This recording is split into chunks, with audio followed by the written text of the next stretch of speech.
Cinema has always been fascinated by ordinary people standing up against powerful systems. So, I bring you 5 films today about rebellion, resistance, and the courage to challenge the authority.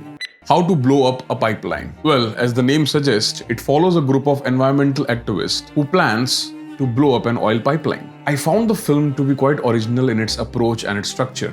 It features some genuinely tense sequences, and just like the book it's based on, walks a very fine moral grey line. Winter on Fire.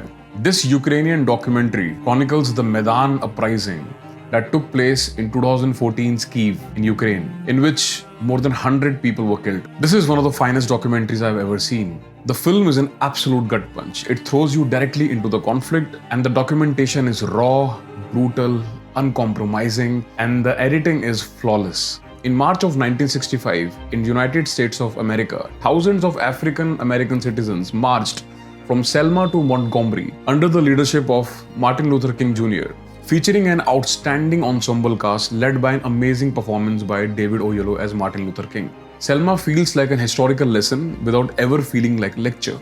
It tells an important chapter in American history with empathy, intelligence, and emotional power. Directed by Bong Joon-ho before he won the Oscar for Parasite, Snowpiercer is part action film, part science fiction thriller, part this allegory on class system that exists in our world. It's an exciting, intelligent, and surprisingly a very emotional film.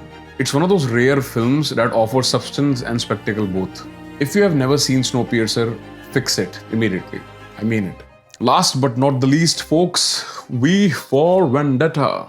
Some movies are remembered, some movies become symbols. V for Vendetta became both. Set in a dystopian Britain ruled by an authoritarian government, the film follows this masked vigilante called V, who's trying to bring them down.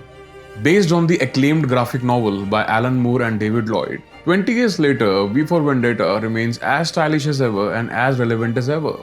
The governments around the world keeps fucking up and films like V for Vendetta stay relevant.